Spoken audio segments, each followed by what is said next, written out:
అన్నయ్య అలా పిలిచానని సంబరపడకు. నువ్వు పెళ్లి చేసుకుంటే అన్నయ్య అని పిలుస్తానని నీకు ముందే చెప్పాను. నేను చేసుకున్నది పెళ్లి కాదు. అదే అడగాలనుకుంటున్నాను.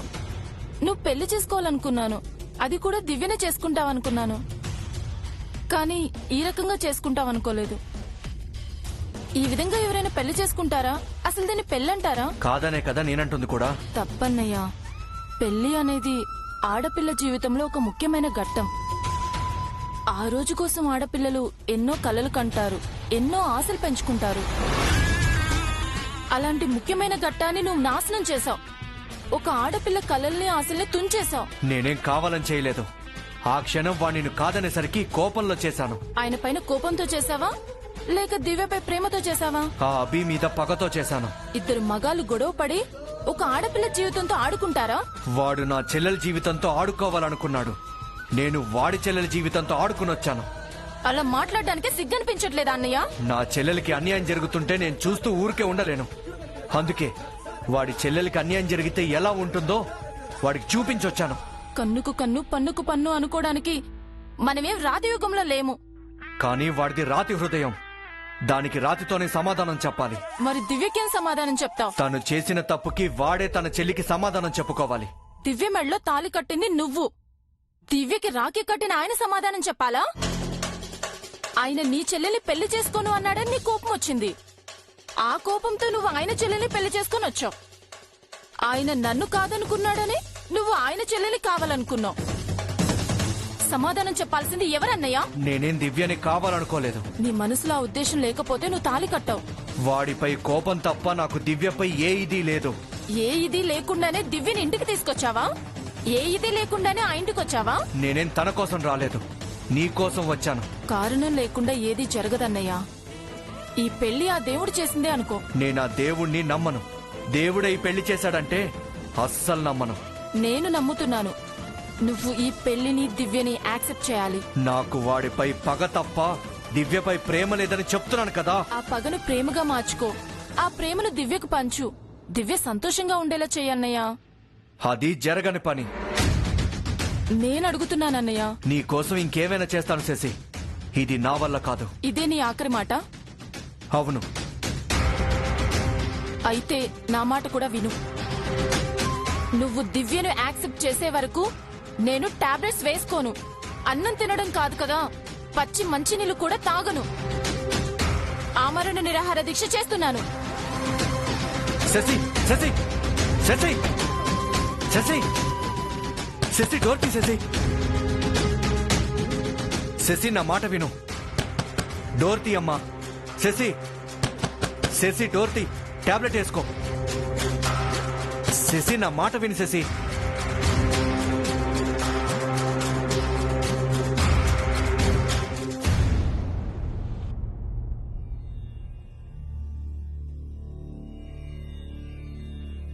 శాపం ఆ ఇంటి కోడళ్లను వదిలేసి కూతుళ్లను బలి తీసుకోబోతోంది. ఎప్పుడైతే మీ చెల్లెలు వివాహం చేసుకుంటుందో అప్పుడు ఆమెను శాపం బలి తీసుకుంటుంది.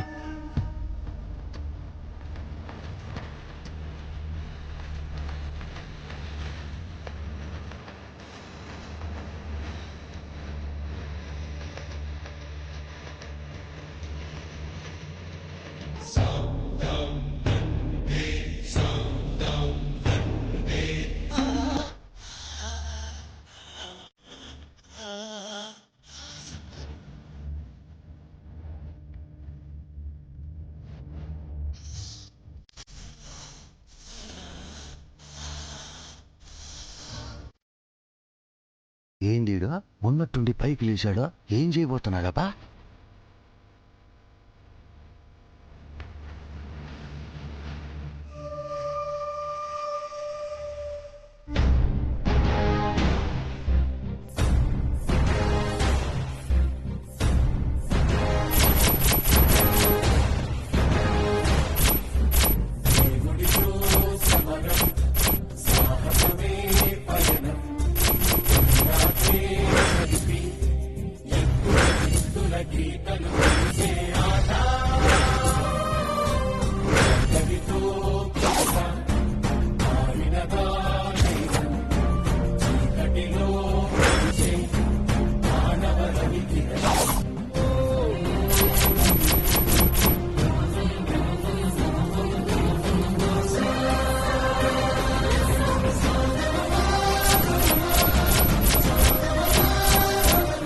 అభి అభి అభి అభి హరా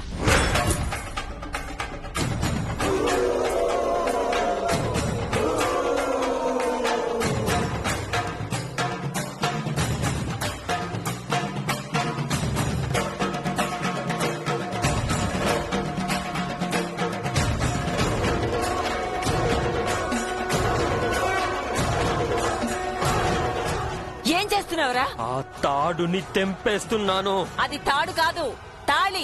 అదొక తాళి, దాన్ని కట్టినోడొక మనిషి, జరిగిందొక పెళ్లి. అవునరా, జరిగింది పెళ్ళే. వేద మంత్రాలు, సన్నాయి మేళాలు లేకపోవచ్చు, బంధుమిత్ర పరివారం అక్షంతలు ఉండకపోవచ్చు, కానీ తనను కన్న తల్లిదండ్రుల సాక్షిగా, ఈ పంచభూతాల సాక్షిగా, ఆ దైవ సాక్షిగా దివ్య మెళ్ళో పడింది మంగళసూత్రం.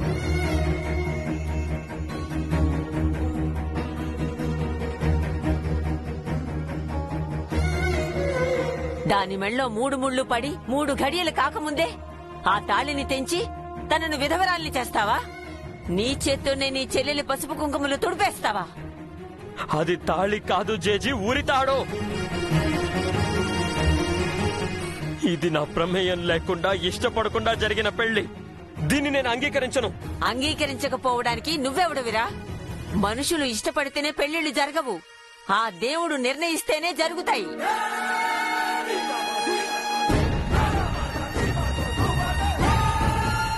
ఈ పుట్టినరోజు నాడు నువ్వు వస్తావని స్వామీజీ చెప్పారు, అలాగే వచ్చావు. పుట్టినరోజు అవగానే దివ్యకు పెళ్లి అవుతుందని స్వామీజీ చెప్పారు, ఇప్పుడు జరిగింది. దీన్ని నువ్వు నేను కాదనలేం. నీకెలా చెప్పాలో నాకు అర్థం కావట్లేదు. ఇది పెళ్లి అనుకుంటే దివ్య జీవితం నాశనం అవుతుంది. ఈ నాశనాన్ని మొదలుపెట్టింది నువ్వే అభి. నీ వల్ల ఇటు దివ్య అటు చేసి జీవితాంతం బాధపడతారు. కారణం లేకుండా నేనే పని చేయను నాన్నమ్మా, దయచేసి నన్ను అర్థం చేసుకోండి. మనిషికి నీకే కారణం ఉంటే ఆ దేవుడికి కారణం ఉండదా? ఏదో కారణంతో శశిని పెళ్లి చేసుకోను అన్నావు. ఏ కారణం లేకుండా దేవుడు ఈ పెళ్లి జరిపించాడు అనుకుంటున్నావా? ఈ పెళ్లి జరగడానికి కారణం నాకు తెలుసు. పెళ్ళైతే దివ్య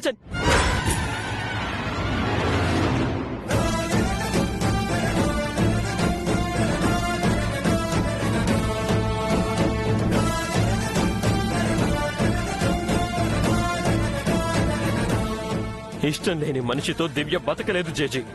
అది చాలా కష్టంగా ఉంటుంది. తన కన్నీళ్లని మనం చూడలేం. నిన్ను ఇష్టపడ్డ మనిషి కన్నీళ్లను నువ్వు చూడగలవా అభి? తను మన దివ్య లాంటిదే కదరా. నానమ్మా, అది వేరు ఇది వేరు.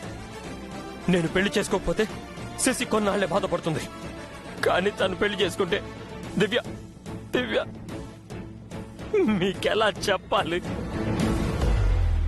ఇంతటితో దివ్య జీవితం ముగిసిపోతుంది. మనం ఆపలేం. మనం దేన్ని ఆపలేవురా. ఆపే శక్తి ఆ భగవంతుడు మనుషులకు ఇవ్వలేదు. అంతెందుకు, 5 తరాలుగా ఈ ఇంట్లో ఆరని శోకం ఉంది, ఆపగలిగామా? బామ్మగారు,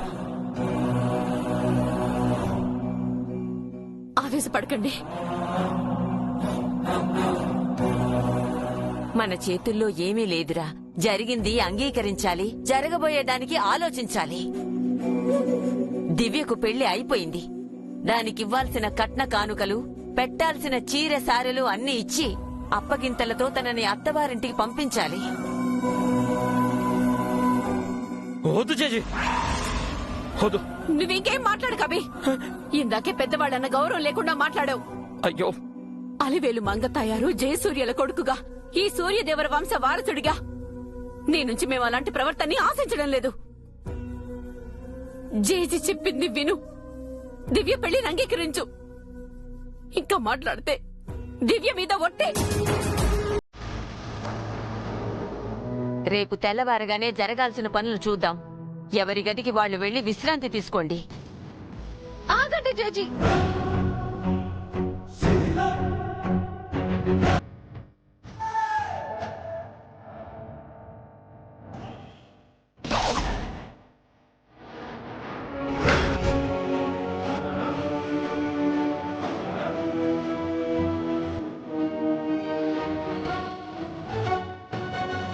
మీరు, నానమ్మ, అన్నయ్య అందరూ మీ ఇష్టానికి మాట్లాడి వెళ్ళిపోతున్నారు. నా ఇష్టం ఏంటో అడగరా? నాతో మాట్లాడరా?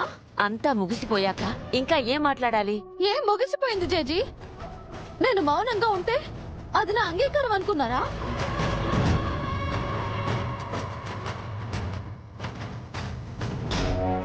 అతను వచ్చాడు, అన్నయ్యతో గొడవ పడ్డాడు.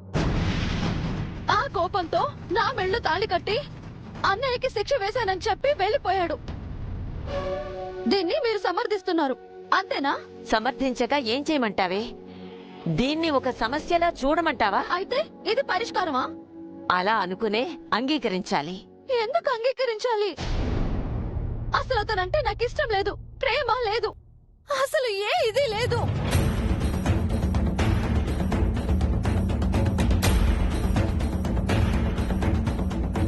ఇష్టం లేకుండానే అతనింటికి వెళ్ళావా?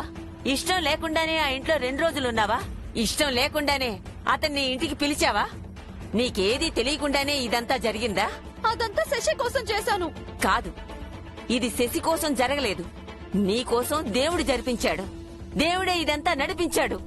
మధ్యలో దేవుడేంటి జేజీ? దేవుడు లేకుండా ఏదీ లేదే. మీ అమ్మా నాన్నల పెళ్లి జరిపించిందే ఆ దేవుడే. ఈ రోజు నీ పెళ్లి చేసింది ఆ దేవుడే.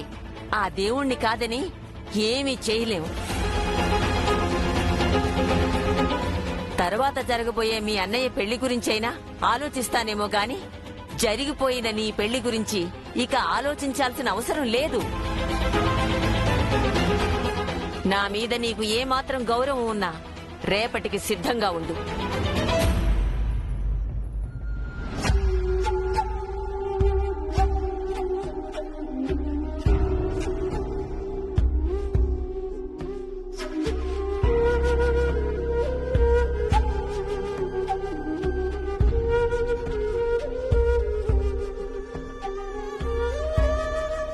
ఏంటి నాన్నమ్మ ఇది?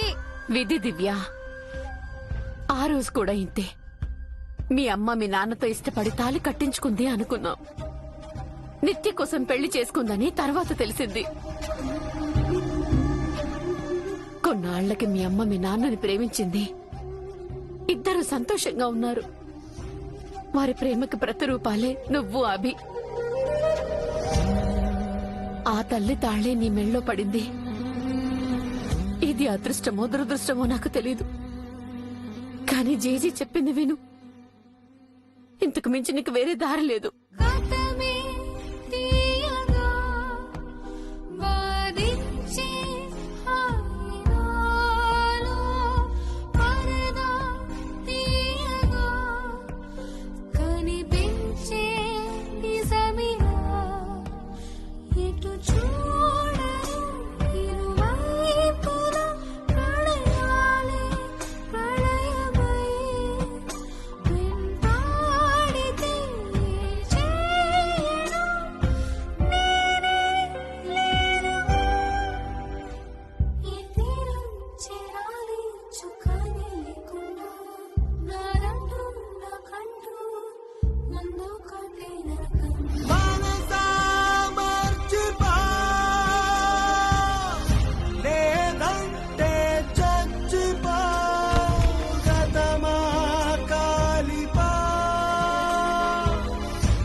కల్పన, కల్పన,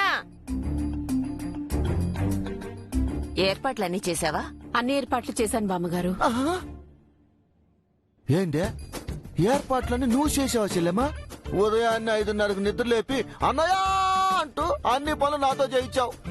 చేతులు నొప్పి పుడుతున్నాయి. చంద్రిక లేని సమయం చూసి నన్ను చంటి పిల్లాన్ని చేసి చెడుగుడు చెడుగుడు చెడుగుడు చెడుగుడు అనుకుంటున్నారా? ముత్తైదువులకి పంతులు గారికి కబురు పెట్టావా? అందరికీ రాత్రి చెప్పాను, అందరూ వచ్చేస్తారు. ఊరందరికి విషయం ఎందుకు చెప్పారు? నాకు మాత్రం చెప్పలేదా? నిన్నేమో కృష్ణార్జున యుద్ధం జరిగిందే, ఈ రోజు ఏం జరగబోతుందో ఏందో. ఆ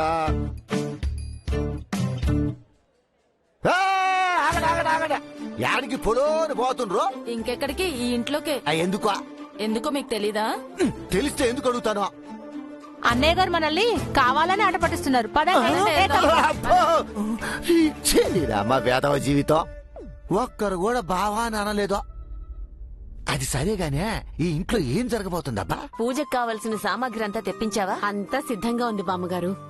అదిగో ముత్తైదులు కూడా వచ్చేశారు. నమస్కారం. నమస్కారం అండి. రండి. కల్పన, ఈ ఆలస్యం చేయకుండా వెళ్లి దివ్యం రెడీ చేయి. నేనా? నువ్వే త్వరగా వెళ్ళు. మీరు కూడా వెళ్ళండమ్మా. అలాగే అమ్మా. రండి.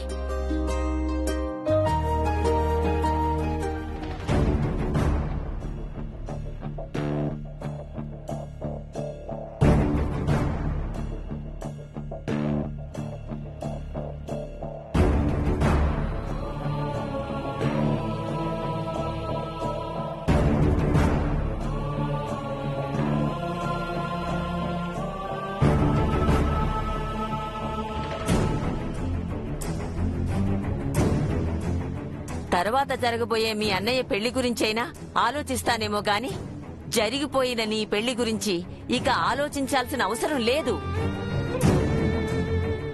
ఇది అదృష్టమో దురదృష్టమో నాకు తెలీదు, కానీ జేజీ చెప్పింది విను.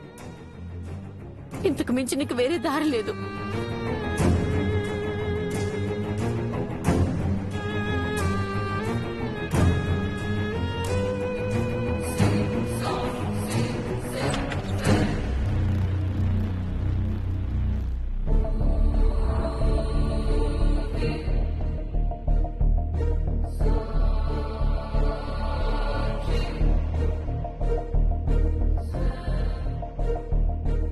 ఏంటమ్మా చీకట్లో ఉన్నావు?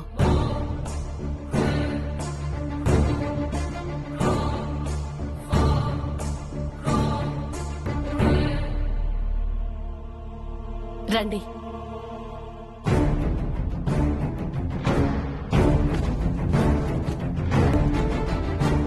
పెళ్ళైన ఆడపిల్లవి ఇలా ఉన్నావేంటమ్మా? పైకిలే.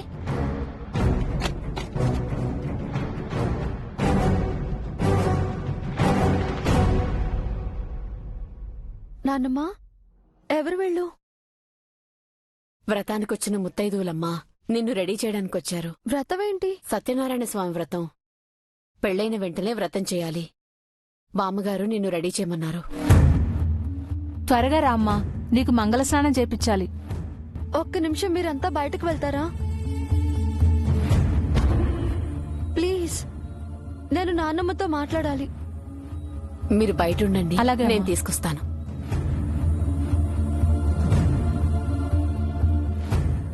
ఏంటి నాన్నమ్మ ఇది? జేజీకి మీకంటే వయసు అయిపోయింది, చాదస్తాం అనుకోవచ్చు. మీకేమైంది? అంతా తెలిసి కూడా బామ్మగారు ఏం చేసినా నీ మంచి కోసమే చేస్తారు దివ్య. ఏంటి మంచి? అసలు జరిగింది నేను ఇంకా డైజెస్ట్ చేసుకోలేకపోతున్నాను. నిన్ననే ఆయనకి అన్నయ్యకి అంత పెద్ద గొడవ జరిగింది. ఈ రోజు మళ్ళీ వ్రతం అంటున్నారు. ఆ ఇద్దరు ఒకరినొకరు కొట్టుకొని చావాలనుకుంటున్నారా? ఈ ఇంటిని శ్మశానంగా మార్చాలనుకుంటున్నారా? జేజీ చెప్పిందని మీరొచ్చారు. మీరు చెప్పిందల్లా చేయడానికి నేను ప్రాణం లేని బొమ్మని కాదు, మనిషిని. అమ్మా దివ్య, మీ నాన్న ఎవరి మాట వినేవాడు కాదు. నా మాట, వాళ్ళ నాన్న మాట, అత్తయ్య మావయ్యల మాట, చారి మాట, చివరికి మీ అమ్మమ్మ స్వరూప మాట కూడా వినేవాడు కాదు. తన కంటి చూపే మాటగా ఆ మాటే శాసనంగా ఉండేది. అలాంటివాడు కూడా మీ జేజీ మాట వినేవాడు. తనకిష్టం లేకపోయినా జేజీ చెప్పింది చేసేవాడు. ఎందుకంటే జేజీ ఇంటి 4 తరాలుగా తన ఈ కుటుంబాన్ని కాపు కాస్తోందమ్మా. తను ఈ ఇంటి కోసం ఏం చేసిందో, ఏం పోగొట్టుకుందో నీకు తెలీదు. చెప్పాలనుకున్నా చెప్పలేని పరిస్థితి. చెప్పే సమయం కూడా వస్తుందమ్మా. జేజీ తర్వాత మీ నాన్న మీ అమ్మ మాట వినేవాడు. కంఠంలో గరళాన్ని దాచుకున్న శివుడు అని చదివే ఉంటావుగా. మీ అమ్మ కూడా విషం లాంటి బాధను గుండెల్లో దాచుకుని పైకి నవ్వుతూ బతికిందమ్మా. జేజీ ఏం చెబితే అది చేసింది. మీ అమ్మ నాన్న ఇద్దరూ జేజీ నమ్మారు. తను చెప్పిందల్లా చేశారు. ఆ పరంపరను నువ్వు కొనసాగించాలి. మీ అమ్మా నాన్నలు జేజీకిచ్చిన గౌరవాన్ని నువ్వు ఇవ్వాలి. ఇది వంశాచారం అనుకో. అంటే నాకు ఇష్టం లేకపోయినా చెయ్యాలా నానమ్మా? నాకంటూ ఒక వ్యక్తిత్వం, ఆత్మ గౌరవం ఉంటాయి కదా. ఉంటాయి, కాదనను. అలాగే ఈ వంశాన్ని కాపు కాస్తున్న ఆ పెద్దావిడకి కూడా ఒక వ్యక్తిత్వం, గౌరవం ఉన్నాయి. వాటిని నువ్వు కాదనకూడదు. అయినా సరే బాధని భరించమంటారా? భరించు. ఇంతకంటే ఎక్కువ నొప్పి మీ అమ్మా నాన్న భరించారు. కానీ ఏ రోజు జేజీకి ఎదురు చెప్పలేదమ్మా. తప్పదమ్మా దివ్య. జరిగిందాన్ని మర్చిపోలేవు, జరుగుతున్నది ఆపలేవు. జరగబోయేదాన్ని అనుసరించు.